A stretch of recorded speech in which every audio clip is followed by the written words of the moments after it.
सूचना पहुंची भरत जी के पास। गुरुदेव भगवान की ननिहाल में थे।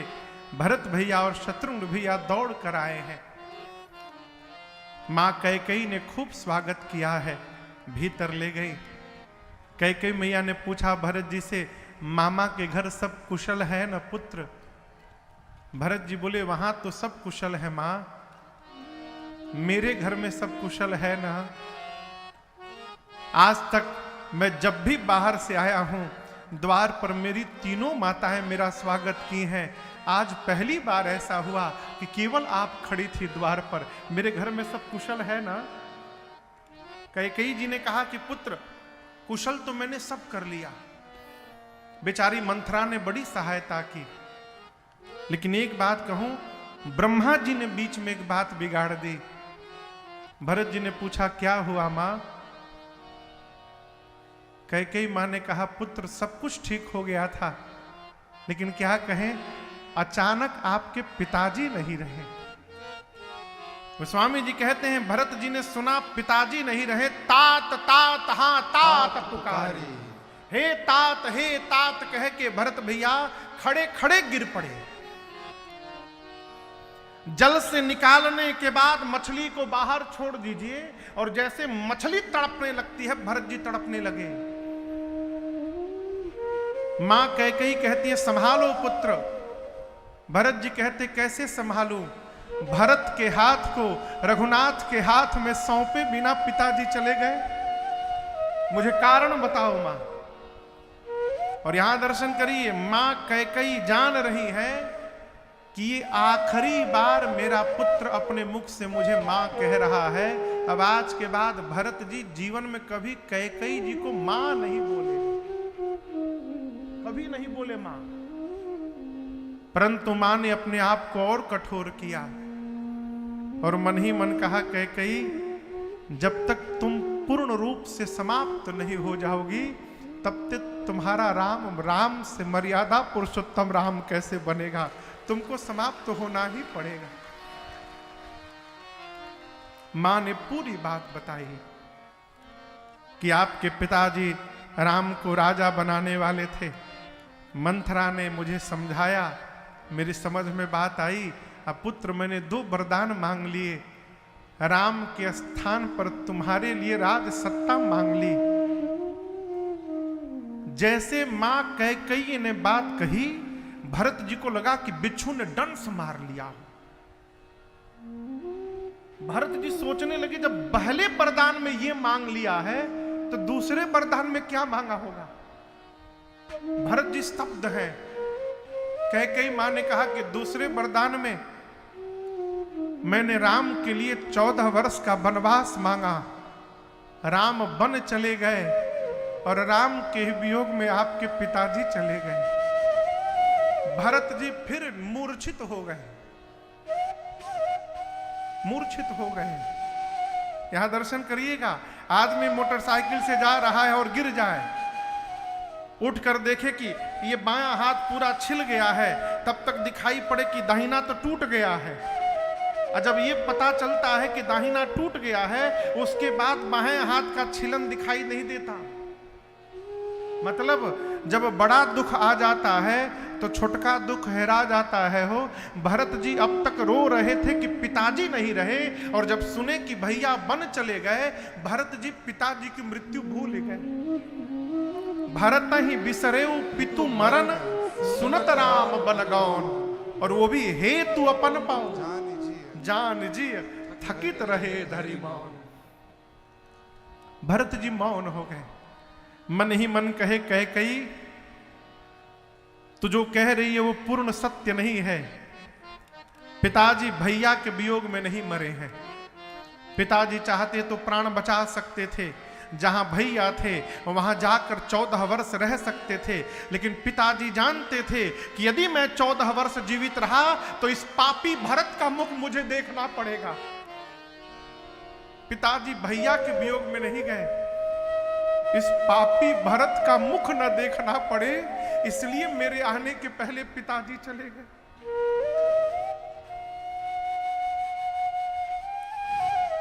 भरत जी मां कौशल्या के पास दौड़ कर गए। मां ने भरत जी को देखा, गोद में बिठाया। बार बार भरत भैया मां के मांग को देख रहे हैं और कह रहे, मां को त्रिभुवन मोहि सरिस अभागी गति असी तोरी मां तुझे ला। भरत जी कहते, मां आज तीनों लोक में इस भरत से कोई अभागा होगा जिस पुत्र के चलते मां के मांग का सिंदूर समाप्त हो जाए, उससे कोई अभागा नहीं हो सकता। मां पूज्य बाबूजी कहां है मां? मेरे भैया राम कहां है मां? मेरी मां भाभी कहां है? मेरा भाई लक्ष्मण कहां है मां? मां मैं सौगंध खा के कहता हूं मां, मैं कुछ नहीं जानता हूं। यदि प्रभु के वनवास में इस भरत की लेश मात्र भी भूमिका यदि है, तो मैं कहता हूं जो पाप गुरु हत्या से लगता है भरत को लग जाए मां। जो पाप माता पिता की हत्या से लगता है तेरे भरत को लग जाए। जो पाप अंक में पल रहे संतान की हत्या से लगता है मुझे मिल जाए। जो पाप भूत की सेवा करने से लगता है वो मुझे लग जाए। जो पाप भगवान से विमुख होने से लगता है मुझे लग जाए। जो पाप गौ हत्या से लगता है मुझे लग जाए। इस प्रकार भरत जी 28 पाप कह गए। 28 पाप कह गए। मां ये सभी पाप मैं लेने को तैयार हूं यदि भैया के वनवास में मेरी तनिक भी सहमति हो। मां मैं कुछ नहीं जानता हूं। कौशल्या मैया ने कहा, भरत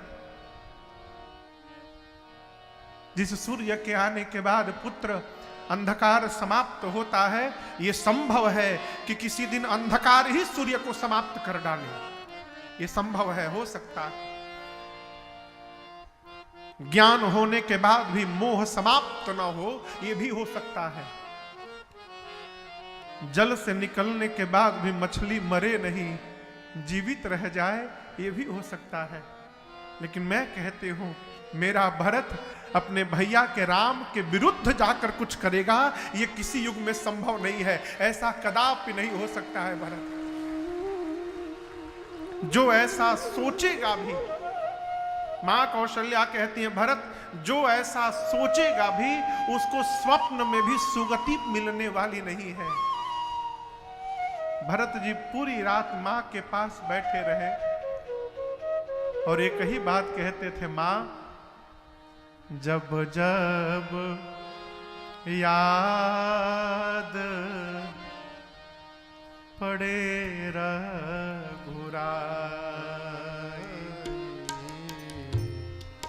जब जब याद पड़े रघुराई, प्राण निकलना चाहे रे माए, प्राण निकलना चाहे रे माई, जब जब याद पड़े रघुराई,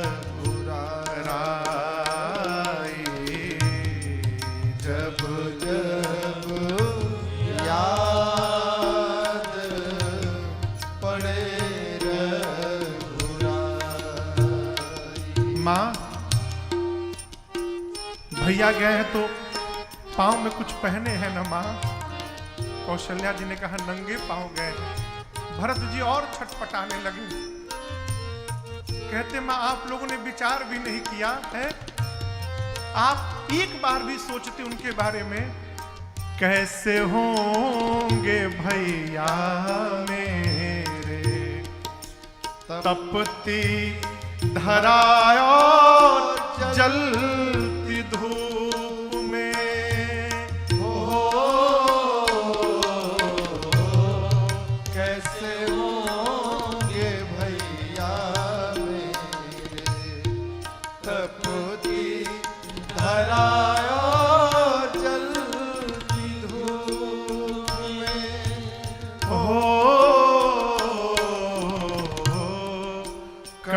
कंकरीली राहें नंगे पाँव भाभी होंगी किस रूप में हो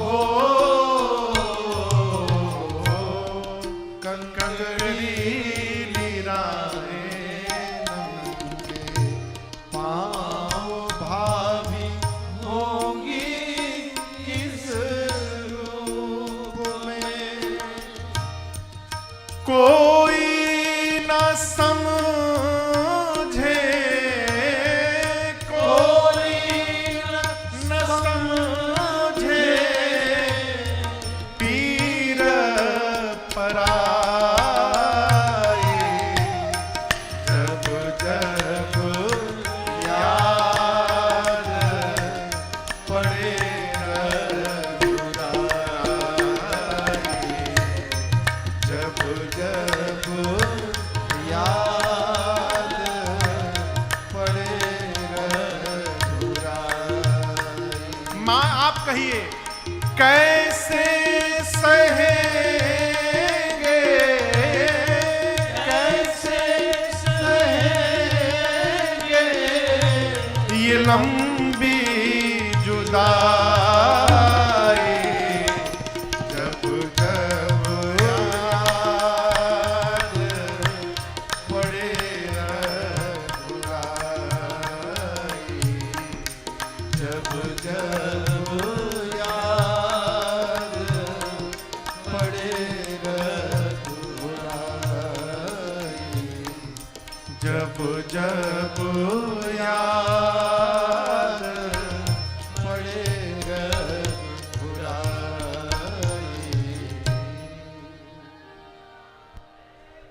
भरत जी पूरी रात मां कौशल्या के ही पास बैठे रहे। प्रातःकाल गुरुदेव भगवान आए, सरजू जी के तट पर चंदन की लकड़ी की चिता सजाई गई और गुरु आज्ञा प्राप्त करके भरत भैया ने पिताजी को अग्नि दिया है। दशकात्र कर्म पूर्ण हुआ, त्रयोदश संस्कार पूर्ण हुआ है। यहां आपको मैं निवेदन करूं, गुरु जी एक प्रकार से करने के लिए कहते थे तो भरत जी उसको 1000 प्रकार से करते थे। श्राद्ध कर्म श्रद्धा से करनी चाहिए। श्रद्धा शब्द से ही श्राद्ध शब्द की उत्पत्ति हुई है। वो कर्म जाने वाले के प्रति हमारी श्रद्धा को प्रकट करता है, बताता है। और दूसरी एक प्रार्थना मैं करूं आपसे, श्रेष्ठ के प्रति श्रद्धा जाने के बाद में करिए। जब तक वो जीवित है तब तक जितना करना चाहते हैं कर लीजिए। जीवित रहते जो श्रद्धा करेंगे वही आपको फलीभूत होगा।